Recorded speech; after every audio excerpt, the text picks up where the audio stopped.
하나님 말씀을 우리 한 구절만 읽고 또 함께 나누도록 하겠습니다. 오늘 말씀은 에베소서 2장 22절 말씀, 22절 한 구절만 함께 읽겠습니다. 성경 있으시면 함께 펴서 보셔도 좋겠습니다. 계속 성경을 인용할 것입니다.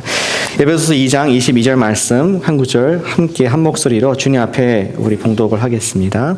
시작. 너희도 성령 안에서 하나님이 거하실 처소가 되기 위하여 그리스도 예수 안에서 함께 지어져 가느니라. 아멘. 지난 월요일 날에는 잘 아시다시피 마틴 루터 킹 목사님을 기념하는 그런 날이었습니다. 영상을 하나 보겠습니다.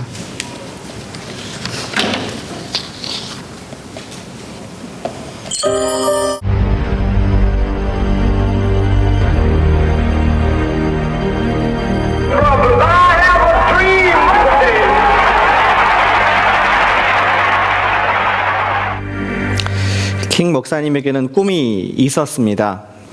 그 꿈이 이루어졌습니까? 50년이 넘은 시간이 되었습니다. 꿈은 이루어졌습니다. 예전과 같이 흑인과 백인이 차별받는 워터 파운틴을 따로 써야 되고 버스의 자리를 따로 앉아야 되는 일은 없습니다. 꿈은 이루어졌습니까?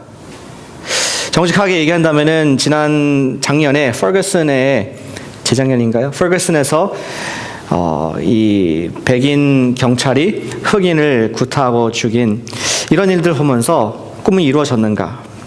또 샬럿에서 흑인 교회에 백인이 들어와서 전혀 관계없는 사람들을 총으로 난사해서 열 몇 명이 죽게 한 것을 보면서 꿈은 이루어졌는가? 이런 의문들을 갖게 됩니다. 사실은 마틴 루터 킹 목사님의 꿈은 인종차별이 없어지는 것이 아니었습니다. 그의 꿈은 이사야 말씀을 인용하시면서 하신 말씀은 낮은 골짜기가 메워지며 산들이 낮아져서 하나님의 평화가, 주님의 나라가 임하는 것이 목사님의 꿈이었고 그 꿈은 지금도 이루어져 가고 있다고 저는 믿습니다. 우리가 인류 역사를 봤을 때 우리는 수천 년 동안 평화를 원하고 민주주의, 또 자본주의, 공산주의, 여러 또 군정체제, 우리 절대군주 체제 시도해봤지만 한 번도 인류 역사상 참다운 평화, 참다운 하나가 인류가 되는 그런 일은 있지 않았습니다. 오직 주님께서 주의 말씀에 하나님의 교회만이, 하나님이 다스리시는 그런 나라, 하나님 나라가 맛보여지는 것이 교회인데 그 교회를 통해서 이루어질 세상만이 man-made가 아니라 God-made 된 세상만이 진정한 평화를 가져준다고 말씀을 해주고 있습니다. 오늘 말씀은 교회에 관한 말씀입니다. 우리 사도 바울이 그 가장 어쩌면 사랑했을 교회인 에베소 교회에게 교회가 어떤 곳인가 설명을 하면서 우리가 바른 교회에 대한 생각하기, 오늘 예수님처럼 교회가 무엇인 생각을 바로 할 수 있도록 도와주는 말씀이 오늘 우리가 보고 있는 에베소서 2장 11절부터 22절까지의 말씀입니다. 오늘은 세 가지 교회의 비밀을 우리가 함께 풀어보길 원합니다. 이 교회가 어떠한 곳이기에 주님께서는 우리에게 평화를 말씀하시나, 교회가 어떤 곳이기에 정말 교회가 인류의 소망이 될 수 있는가, 주님께서 세상하신 교회의 모습을 통하여서, 비밀을 통하여서 우리가 교회됨을 누리고 또 교회됨을 바르게 사명을 감당하는 우리 코너스톤 교회가 되길 소망합니다. 첫 번째, 교회가 어떠한 비밀이 있습니까? 여러분 주어 뒤에 한번 써주시면 좋겠습니다. 첫 번째 교회의 비밀은 이것입니다. 교회는 예수님과 하나 된 곳입니다. 교회는 예수님과 하나 된 곳입니다. 한번 같이 해보실까요? 교회는 예수님과 하나 된 곳이다. 네, 대단히 감사합니다. 잊어버리지 마시라고 따라 요청드렸습니다. 11절부터 13절을 보시면은 우리 읽지 않았지만 저희 같이 가면서 함께 읽도록 하겠습니다. 11절과 13절 보시면은 우리 바울이 사랑하는 에베소 교회에게 교회의 비밀을 첫 번째를 풀어주고 있습니다. 교회는 예수님과 하나 된 곳이다. 11절에 보시면은 먼저 옛날 우리 에베소에 있는 교인들의 상태에 대해서 설명을 해줍니다. 생각하라. 한번 생각해보라 하면서 11절 나갑니다. 너희는 그때에는 육체로 이방인이고 또 할례가 없는 그런 사람들이었다. 그때가 언제입니까? 에베소 교회가 교회이기 전에 그들이 하나님의 뜻과 전혀 관계없는 삶을 살았을 때, 한번 우리 역사를 생각해 보시면은 에베소 지역은 소아시아의 핵심된 상업 도시였습니다. 그리고 거기에는 팔레스타인이 아닙니다. 유대인들이 별로 없었습니다. 그래서 바울이 제자들과 함께 거기서 3년 동안 말씀을 전하고 전혀 하나님 관계없는 그런 그리스 사람들에게, 이방인들에게 복음을 전했던 지역이었습니다. 바울은 지금 로마인 감옥에서 사랑하는 교회, 만나고 싶은 교회에게 편지를 쓰면서 너희 옛날 상황을 생각해봐라. 너희는 말 그대로 우리 외국인이었다, 헬라인이었다. 그리고 조금 비판적으로 얘기를 하는데, 자칭 할례를 받았다는 하나님의 선민이라는 사람들이 당신들을 봤을 때 당신들은 비할례자, 무할례자로서 하나님의 언약과 관계없는 그런 삶을 사는 하나님의 나라에서는 외국인이었다라고 그들의 과거의 상태를 기억해 보라고, 생각해 보라고 말씀을 하고 있습니다. 더 나아가서 설명을 계속합니다. 12절에 보시니까 너희는 그때에 그리스도 밖에 있었다. 너는 교회와 관계없는 사람이었다. 하나님과 관계없는 외부인이었다. 이스라엘 나라의 밖의 사람이요, 약속의 언약들에 대해서는 외인, 영어로는 alien, 세상 속에 소망이 없고 하나님도 없는 자이더니. 이 하나님이 없는 자 이 표현을 원어로 보시면은 한 단어입니다. atheist. 너희들은 무신론자였다. 전혀 하나님을 알지도 못하고 그의 나라와 관계없는 시민도 아니고 아무것도 아닌 그러한 외국인이었다라고 그들의 과거의 상태를 지금 바울은 거듭 생각하게 만들어 주고 있습니다. 그런데 13절에 반전이 일어나죠. 그들이 어떻게 바뀌었습니까? 교회가 어떻게 되었습니까? 이걸 얘기하기 위해서 11과 12절을 말씀하고 있습니다. 13절 같이 읽어보실까요? 13절 읽어보겠습니다. 시작. 이제는 전에 멀리 있던 너희가 그리스도 예수 안에서 그리스도의 피로 가까워졌느니라. 누구와 가까워졌을까요? 바로 하나님과 가까워졌단 말입니다. 전에는 하나님과 관계없는 외국인이었지만 이제 하나님과 가까워졌는데 뭘 통해서 가까워졌다고요? 예수님의 피와 연합됨으로 말미암아 예수님과 연합된 곳이 교회라는 것을 바울은 지금 정리해서, 말씀을 많이 들은 지금 에베소 교인들에게 정리해서 핵심을 요약을 해주고 있습니다. 예수님과 연합된 피로 말미암아 예수님과 하나가 된 사람들이 지금 교회를 이루고 그 사람들이 하나님과 관계가 없는 것이 아니라 관계가 있는 하나님과 가까운 상황이 됐다라고 얘기를 합니다.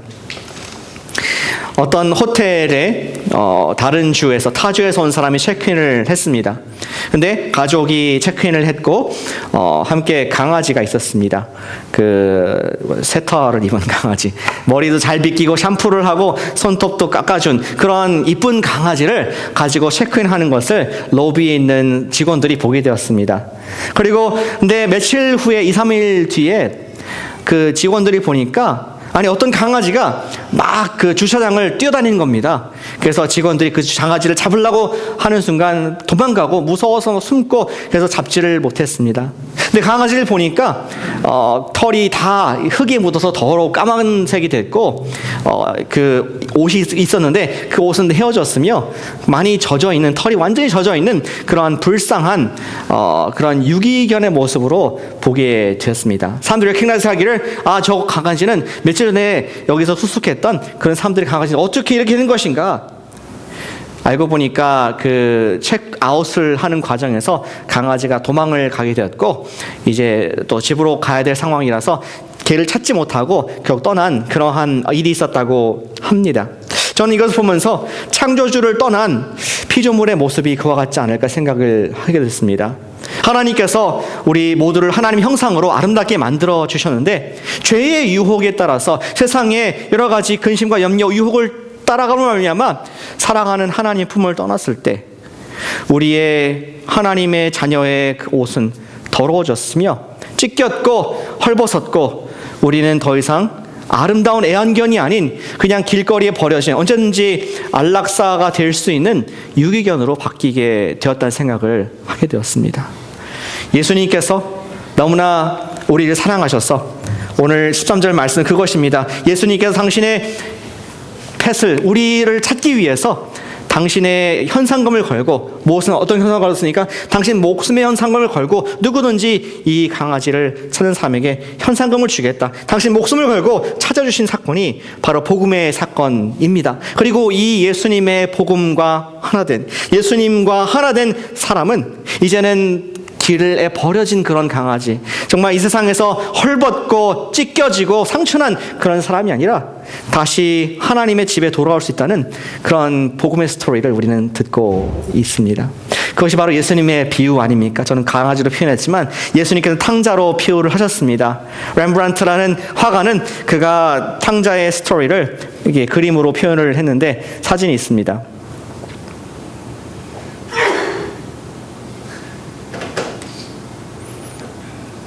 사진이 있습니다.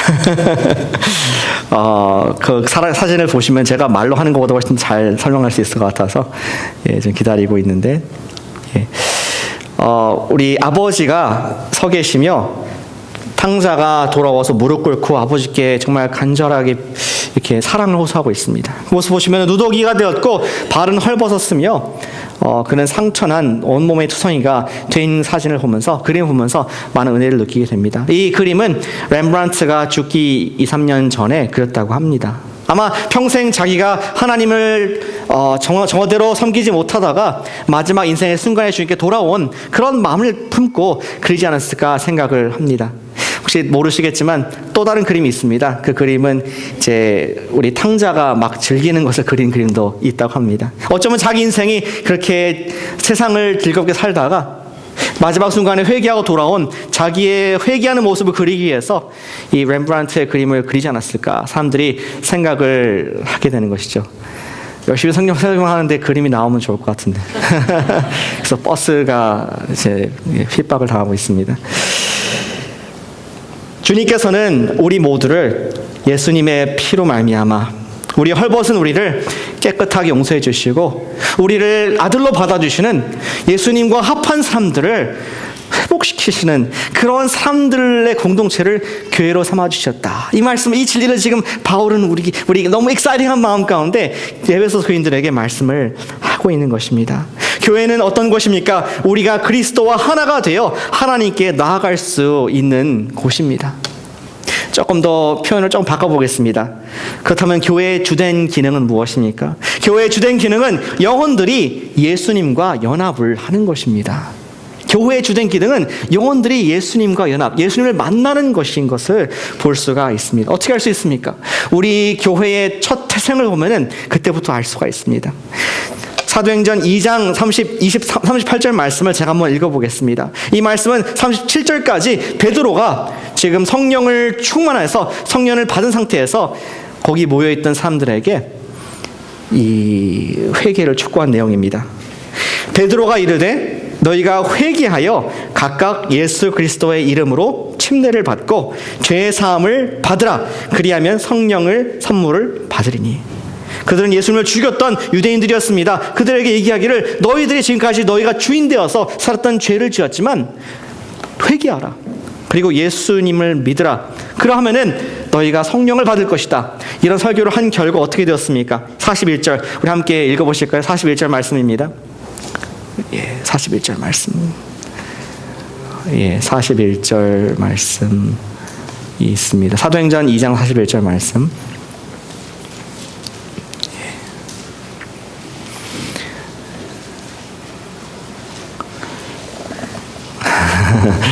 예. 2장 41절 말씀 함께 읽어보면 좋겠습니다. 마지막 빗줄 친 말씀입니다. 시작. 그 말을 받은 사람들은 침례를 받음에 그날에 신도의 수가 3,000이나 더하더라. 베드로의 설교를 듣고 교회가 처음으로 역사상 탄생을 하는 계기가 됐습니다. 그들은 이 베드로의 회개하고 침례 받으라는 말씀을 순종해서 3,000명이나 되는 거대한 메가처치가 탄생이 되었습니다. 여러분들 회개는 어떤 뜻입니까? 여러분께서 아시는 회개. 아마 교회로 오래 사신 분들 말씀하실 것입니다. 회개는 목사님 이쪽 길을 가다가 예수님께서 돌아가라 하면 내가 유턴을 하는 거다. 뒤돌아서 가지고 반대로 가는 것이 회개다. 맞습니다. 근데 오늘 회개와 연결된 단어가 또 하나 있습니다. 오늘 그 사도행전에 보시면은 베드로가 너 이르되 회개하여 각각 예수 그리스도의 이름으로 침례를 받고 죄 사함을 받으라. 회개하여 침례를 받으라고 말씀하고 있습니다. 저는 회개는 침례라고 말씀을 드리길 원합니다. 뒤돌아서서 어디로 가느냐? 우리 침례의 원어를 보시면은 이 baptisma라는 단어입니다. 심오하지 않습니다. 영어 똑같은 단어인데 이게 담그다, 잠기다 이런 뜻입니다. 근데 예전에는 염색 기술이 발전하지 않았었습니다. 그래서 이러한 통에다가 빨간색 염료가 있으면은 그거 넣고 그다음에 흰색 내가 천이 있으면 이런 걸 갖고 담그면은 어떻게 됩니까? 담궈서 쭉 빼면은 여기 있는 염료의 그 빨간색과 옷감의 색깔이 같아지는 것 아닙니까? 그것이 침례였습니다. 예수님께서 십자가에서 죽으심과 같이 나도 죄에 대해서 똑같이 합하여 죽는 것이다. 침례의 의미입니다. 예수님께서 부활하신 것처럼 나도 영원한 생명으로 부활의 몸으로 다시 일어날 것을 내가 믿는다. 예수님과 함께한다. 침례의 의미입니다. 다시 말해서 우리 초대교회 교인들이 한 첫 번째 행위는 무엇이냐? 예수님 앞에 내가 죄인 되었을 회개하고 예수님께서 나의 주인 되어 주셔서 내가 이제는 주님의 죽으심과 살아나심에 함께하겠습니다. 함께한 예수님과 연합한 그들이 바로 교회를 이루었음을 주목해서 보기를 원합니다. 그것이 바로 오늘 에베소서 2장 13절의 말씀, 우리 읽은 말씀입니다. 예수 그리스도의 피로 말미암아 우리가 전혀 하나님 관계없던 사람이지만 예수님의 피로 연합됨으로 말미암아 이제는 하나님을 가까이, 이제는 하나님을 아버지라고 부를 수 있게 되고 우리의 죄가 용서받게 되고 이제는 외인이 아니라 천국 시민으로 바뀌게 되었음을, 그것이 교회인 것을 설명을 해주고 있는 것입니다. 베드로가 설교했을 때 그러한 회개의 메시지, 예수님과 연합의 메시지가 선포되었고 그 교회는 예수님과 연합한 사람들의 모임이 된 것입니다. 교회는 예수님과 연합한 곳인 것을 믿으시길 바랍니다. 여러분 보시니까 연합한 분들이 많이 계십니다. 감사드리고 정말 우리가 교회라는 말씀을 바울은 정리해서 말씀해 줍니다. 두 번째 교회의 특징, 교회의 비밀이 있습니다. 한번 같이 따라해 주시겠습니까? 교회는 형제들과 하나 된 곳이다. 예수님과 하나 될 뿐만 아니라 형제들과 하나 된 곳이 교회라고 우리에게 가르쳐주고 있습니다. 14절부터 18절 말씀을 함께 보겠습니다. 14절, 그가 누굽니까? 예수님께서는 우리의 화평이신지라 둘로 하나를 만드사 원수된 것과 중간에 막히는 담을 자기 육체로 허셨다. 조금 이상한 말씀을 지금 교회에 대해서 말씀을 하고 계십니다. 예수님께서는 우리와 하나님과의 관계, 이 서먹서먹한 에일리언적인 이런 것을 허무셨을 뿐만 아니라 예수님께서는 우리 가운데 있는 서로 가운데 있는 막힌 담을 허셔서 평화가 되셔서 화평이 되셔서 우리로 하나가 되게 하셨다. 그것이 교회라고 설명을 하고 계신 것입니다. 교회는 우리가 그리스도와 하나가 되어 하나님께 나아갈 수 있는 곳이고 정말 우리가 연합할 수 있는 곳이라고 말씀을 하는 것이죠. 여기에 나오는 중간에 막힌 담이라는 표현이 나옵니다. 우리말로는 중간에 막힌 담, 세 어조로 되어 있지만 우리 원어로 보시면 한 단어입니다. 메소 토이칸. 같이 해보실까요? 메소 토이칸. 예, 발음하기 어렵지 않지 않습니까?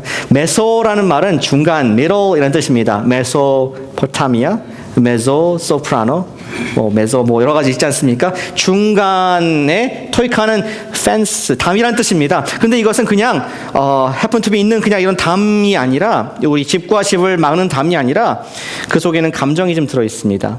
미움이 있습니다. 증오가 그 속에 있습니다. 마치 예전에 냉전 시대 때에 서독과 동독을 갈랐던 담이 있지 않았습니까? 공산주의와 자유세계를 막는 그런 메소토이칸.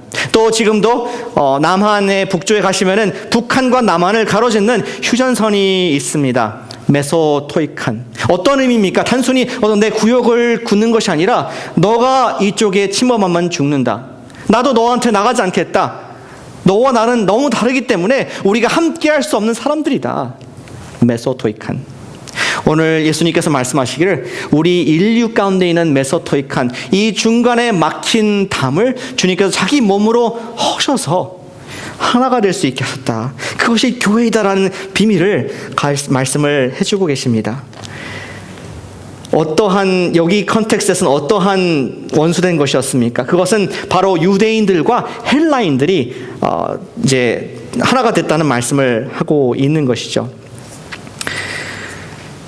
이 중간에 막힌 담을 허셨다는 의미는 두 가지 의미가 있습니다. 하나는 문자적인 의미이고 하나는 영적인 의미가 있습니다. 문자적인 의미는 이 단어가 성경 에베소서 2장 14절에서만 쓰인 단어입니다. 그 당시에 우리 예루살렘 성전으로 한번 가보시면은 예루살렘 성전에 성전을 이루는 이 뜰에 펜스가 있습니다. 사진을 보여주실까요? 성전 사진이 있습니다. 그리고 그 성전에 버스를 넘어서기 바랍니다. 이제는 버스가 갔습니다. 버스는 떠났습니다. 성전을 보여주시면 대단히 감사합니다. 그냥 계속 스테이. 그래서 그 성전에 그 전체의 게이트가 있고 펜스가 있는데 가운데 보시면은 저 화살표로 된 것에 연약 그 작은 희미한 선이 또 하나 있습니다. 그것이 뭐냐면은 유대인들과 헬라인들을 구분하는 그러한 메소토이칸이었습니다. 저 성 가운데 있는 선의 안쪽은 성전 쪽에 있는 그 뜰은 유대인의 뜰이라고 부르는 것이고 그 밖의 곳은 헬라인의 뜰이었습니다. 헬라인들이 하나님을 경배하러 올 때는 그 선을 넘지 못했습니다. 유대인들은 넘어가서 더 깊은 곳에 들어갈 수 있는 그런 분명한 막힘에 분명한 어떤 이 경계가 있었던 것을 보게 됩니다. 다음 슬라이드 보시면은 이러한 문구가 거기에 쓰여있는 것을 역사가 증언을 하고 있습니다. No foreigner may enter within the barricade which surrounds the sanctuary and enclosure. Anyone who is caught doing so will have himself to blame for his own ensuing death. 살해 협박문입니다. 이 선을 넘어오는 사람은 살해를 당할 것이다. 그리고 책임지지 않겠다 하면서 굉장히 우리 증오하는 헬라인들에 대해서 싫어하는 그런 모습을 보게 되는 것이죠. 예수께서는 말씀하실 때 자기의 피로 이 성전에 담을 허셨다 말씀합니다. 영적인 의미가 또 있습니다.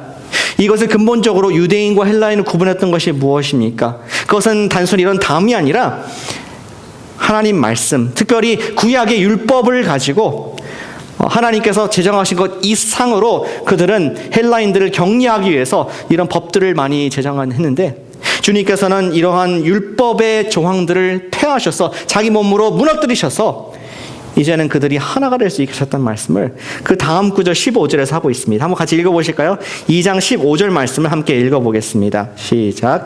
법조문으로 된 계명의 율법을 성경 보시면 되겠습니다. 함께 읽어보겠습니다. 시작. 법조문으로 된 계명의 율법을 폐하셨으니 이는 이 둘로 자기 안에서 한 세 사람을 지어 화평하게 하시고 어떤 물리적인 벽을 허무실 뿐만 아니라 법으로 된 계명의 율법을 폐하셨다. 그래서 정말 근본적으로 미워하는 이 마음들을 무너뜨려서 화평, 피스메이커가 되도록 주님께서 서셨다는 말씀을 하고 있습니다. 예수님께서 자기의 몸으로 이것을 하셨다는 것은 어떠한 의미입니까? 그것은 바로 십자가로 둘을 하나로 만드셨다는 의미입니다. 십자가가 여기 들어있음을 보시길 바랍니다. 16절입니다. 16절 한번 같이 읽어보시면 좋겠습니다. 시작. 또 십자가로 한 몸으로 하나님과 화목하게 하려 하심이라. 원수된 것을 십자가로 소멸하시고. 십자가가 두 번 나옵니다. 예수님께서 당신의 자신의 희생과 죽음, 자기 몸을 내어주사 원수된 것을 소멸하게 하셨다. 이런 말씀을 하고 있습니다.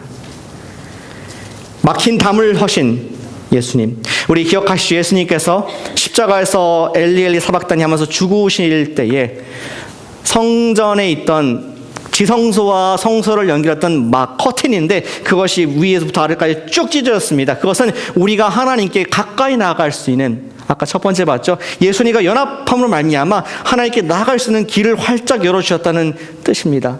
근데 예수님께서 십자가에 돌아가실 때 하나님 앞에 나가는 길이 열렸을 뿐만 아니라 하나님과 연합됐을 뿐만 아니라 이제는 유대인들과 헬라인들 서로 원수된 것들을 패하셔서 동일한 십자가로 말미암아 이제는 서로가 하나가 될 수 있도록 교회를 시작하셨다는 말씀을 우리 해주고 계신 것입니다.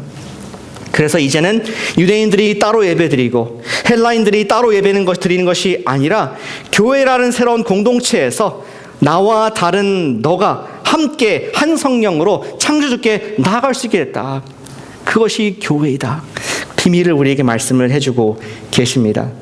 18절입니다. 함께 읽어보시겠습니다. 시작. 이는 그로 말미암아 우리 둘이 한 성령 안에서 아버지께 나아감을 얻게 하려 하심이라. 아멘. 저는 성경 얘기하고 있는 겁니다. 제가 만들어낸 것이 아니라 성경에 있음을 계속 보여드리는 것입니다. 성경 같이 읽고 있는 것입니다. 우리가 이제는 교회가 어떤 곳입니까? 너와 나가 함께 할 수 없는 정말 원수 같은 관계를 할지라도 연합할 수 있는 것이 주님의 십자가로 가능해졌다 말씀을 합니다. 저희 집에 오래된 냉장고에 그 커피가 좀 있었습니다. 그래서 한 6개월 됐기 때문에 못 먹죠? 6개월 되면은 드십니까? 드세요?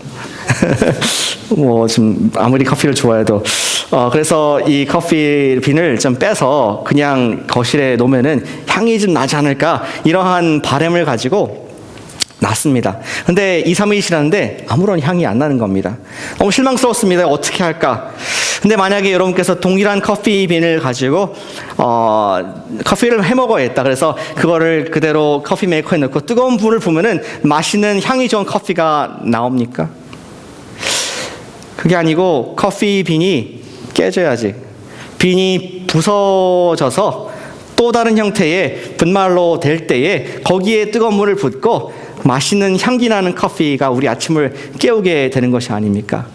어찌 보면 우리가 다 아주 잘생긴 맛있는 커피빈인지 모르겠습니다. 여러분 다 커피빈으로 보입니다. 제가 보니까. 근데 우리가 커피빈으로 있을 때 아무런 일도 일어나지 않습니다. 향기가 나지 않습니다. 오직 커피빈이 그라인더에 드르륵 함께 갈려서 이것이 새로운 형태로 제3의 형태로 바뀌어서 물을 부을 때 향이 난다는 것입니다. 오늘 주의 말씀 뭐라고 말씀하고 있습니까? 우리가 너와 나 따로따로 예배 드리는 것을 예수 그리스도의 십자가라는 그라인더를 통해서 우리를 사랑으로 우리를 당신의 용서함으로 하나 되게 하셨다. 이제는 빈이 아니라 하나님의 임재, 하나님의 사랑으로 말미암아 우리가 함께 아버지께 나아갈 수 있는 그런 특권을 허락하셨다. 그것이 교회이다 말씀하고 있습니다. 우리는 너무나 많은 경우에 개인 신앙에 많이 강조하는 것 같습니다. 내가 하나님 앞에 말씀 보고 기도하고 예배드리고 혼자 부흥회하고 필요합니다. 그러나 함께 예배드리고 함께 주의 일을 하고 함께 복음을 전하는 것과 비교할 때는 커피빈과 마시는 커피의 차이라고 저는 생각이 듭니다. 주의 교회는 어떤 곳입니까? 그것은 바로 서로가 서로와 연합되어서 주님을 높이는 것이 교회인 줄로 믿습니다. 교회란 예수님께서 십자가에서 죽으심으로 서로 섞일 수 없는 다른 사람들이 연합이 된 모임입니다. 교회란 예수님의 죽으심으로 성령으로 하나 된 사람들이 하나님께 나아가는 공동체라는 것입니다. 따라서 바울은 예수님을 묘사하실 때에 The Great Reconciler, 화평케 하는 자, 화목케 하는 분으로 소개를 하고 계십니다. 믿으십니까? 우리 교회는 서로 형제들과 연합된 곳입니다. 제가 도표를 하나 그렸는데 우리 수학을 잘 하시는 분들을 위해서 파워포인트를 좀 보여주시면은 있습니다. 그거 말고요. 그 전에 교회는 아까 첫 번째는 예수님과 내가 연합된 곳이라 말씀드렸습니다. 두 번째는 교회는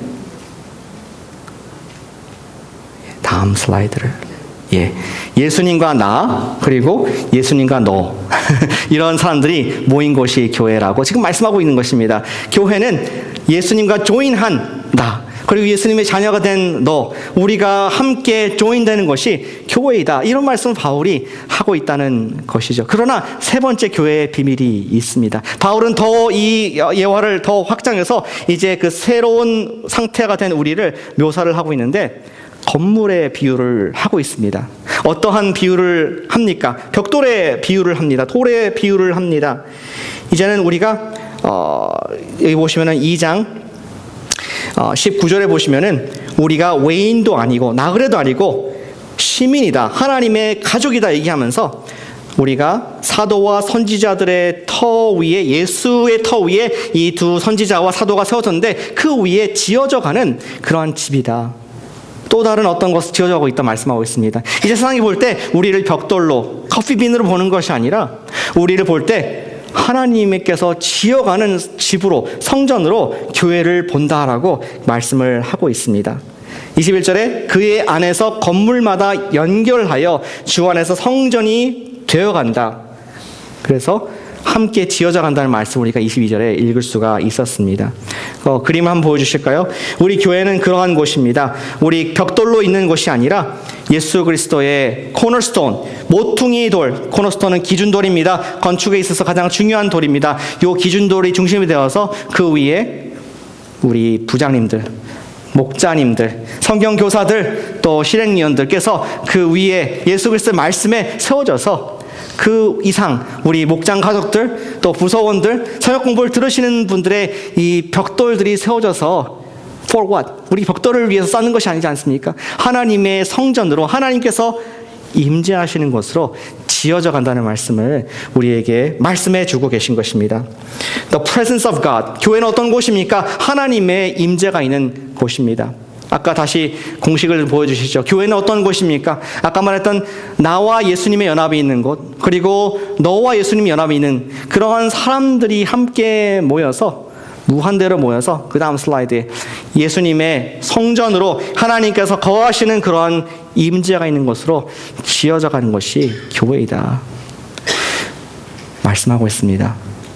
마틴 루터 킹 목사님이 꿈꿔왔던 교회, 그것은 사람들이 서로 법을 제정해서 너하고 나하고 싸우지 말자, 이렇게 하면 사이좋게 지낼 수 있다, 이런 사회가 아니라 하나님께서 다스리시고 하나님께서 임재하셔서 정말 내가 손해보더라도 저분을 사랑할 수 있는 그런 곳, 그리고 내 필요를 내가 말하지 않더라도 저분이 미리 채워줄 수 있는 예수 그리스도의 사랑이 그라인드 돼서 우리 가운데 하나님의 향기가 나오는 곳, 그런 것이 목사님이 바라봤던 세상이고 오늘 주의 성령께서 우리에게 원하시는 코너스톤인 줄 저는 믿습니다.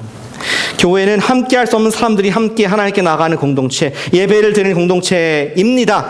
우리는 그리스도 안에서 하나가 되었기 때문에 뭐라고 부릅니까? 옆에 있는 분을 형제, 자매라고 부릅니다.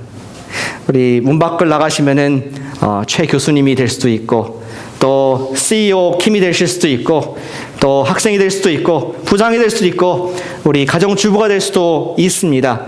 그러나 우리가 그리스도 안에서 하나가 됐다는 의미로 서로 형제와 자매라고 부르고 있습니다.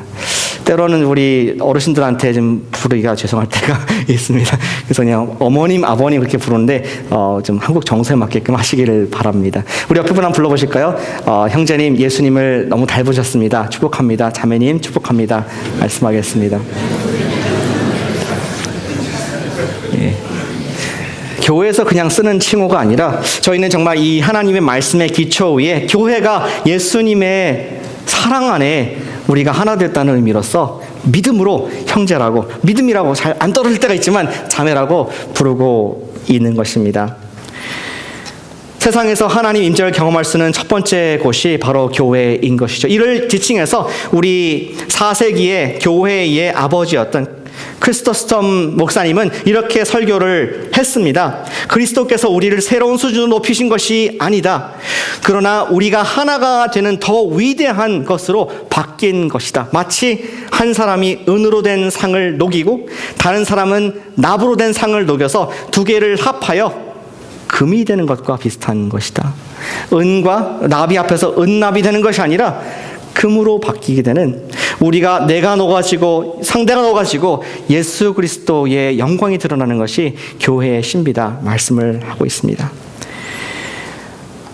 아까 사도행전 2장 말씀을 드렸는데 마지막 그 말씀 다시 보겠습니다. 어떠한 현상들이 있었습니까? 4장 44절에 믿는 사람들이 다 함께 있어 모두 물건을 통용했습니다. 재산과 소유를 팔아서 필요를 따라 나눠주었습니다. 그랬을 때 47절에 보니까 하나님을 찬미하며 온 백성에게 칭송을 받으니 주께서 구원받는 사람을 날마다 더하시니라. 1 플러스 1이면 2가 돼야 되는데 1 플러스 1 하니까 infinite. 하나님께서 역사하시는, 하나님께서 당신의 영광을 들으시고 사람들을 칭찬받고 또 많은 사람들이 더해지는 그런 놀라운 일들을 보게 됩니다. 저는 지난주 수요일 날 우리 패킹 파티에 갔었습니다. 패킹 파티가 뭔지 궁금하시죠? 우리 전성환 형제님과 캐롤 자매님이 우리 캄보디아 여행을 떠나셨는데 그 여행을 가기 위해서 약을 같이 패킹해준 날이었습니다. 또 VBS는 있었나요? 물건들을 패킹하면서 서포팅했었는데 제가 고백을 하는데 저녁 때 가기가 너무 발이 무거워서 가기 싫었습니다. 목사가 가기 싫다. 근데 몸이 많이 피곤했습니다. 교육자 수양에 갔다 오고 또 여러 가지 일이 있으면서 근데 갔습니다. 근데 가고 나서 항상 그렇지만 집에서 나올 때 발걸음이 참 가벼웠습니다. 정말 내가 직접 캄보디아 가진 못하지만 사랑하는 교회 지체에 가는 곳에 내가 예수님의 이름으로 기도하고 이 물건을 통해서 복음이 전달할 수 있도록 해주십시오. 저뿐만 아니라 우리 모였던 다수의 지체들이 함께 땀을 흘리고 수고하고 열심히 패킹하는 모습을 통해서 저는 1 플러스 1 equal 2가 아니라 1 플러스 1 equal 하나님 일하시는 것을 부모도 참 감사한 생각을 갖게 되었습니다. 여러분 그렇지 않으십니까? 목장 모임에 가기 힘들 때가 있습니다. 정말 바쁜 분일수록 목장 모임 가는 것이 큰 희생입니다. 바쁜 분일수록 가스펠 라이프 성경 공부 듣는 것이 너무나 힘이 듭니다. 그런데 갔다가 나오는 길은 항상 내 마음속에 하나님이 주시는 기쁨, 주님께서 나에게 주시는 위로, 저 형제를 통해서 자매를 통해서 주시는 말씀이 있음을 보면서 우리는 교회의 신비를 경험을 하게 됩니다. 언젠가는 주님 앞에서 영원히 맛보게 될 기쁨을 맛을 보는 정도이지만 우리 교회가 그런 곳이구나, 하나님께서 임재하시는 곳, 하나님의 성전을 지어가는 곳이구나, 우리가 경험을 하게 된다는 것입니다. 여러분, 사랑하는 여러분, 두 가지 적용을 드리길 원합니다. 오늘 생각하기, 교회가 무엇인지 생각하는 그런 주간인데 여러분께 기도를 부탁을 드립니다. 여러분들의 영적 리더를 위해서 기도해 주시기를 부탁합니다. 우리 교회의 머릿돌 되시는 예수님, 그분의 음성을 듣고 또 함께 순종하기 위해서 방향을 정하고 인도하는 여러분들 가스펠 라이프 교사들을 위해서 기도해 주시기 바랍니다. 여러분들을 영적으로 또 항상 도와주고 계시는 우리 목자님들을 기도해 주시길 원합니다. 여러분들 섬기는 부장님들 기도해 주십시오. 여러분 섬기는 사역자님과 또 저를 위해서 기도해 주시길 바랍니다. 왜냐하면 이 건물에서 밑이 흔들흔들하면 위에 있는 지체들이 넘어지고 무너짐이 심할 수밖에 없기 때문에 우리가 주의 교회, 코너스톤이라는 너무나 소중한 예수님의 피값으로 된 교회를 사랑한다면 정말 우리 지도자를 위해서 기도해 주시기를 부탁을 드립니다. 뿐만 아니라 우리가 더욱더 모이기 힘쓰는 교회가 되십시다. 정말 모이기 힘들고 모이지 못할 이유가 많지만 모이기만 하면은 주 영이 계시고 두세 사람이 모인 곳에 주님께서 우리와 함께 하시겠다고 약속을 해주셨습니다.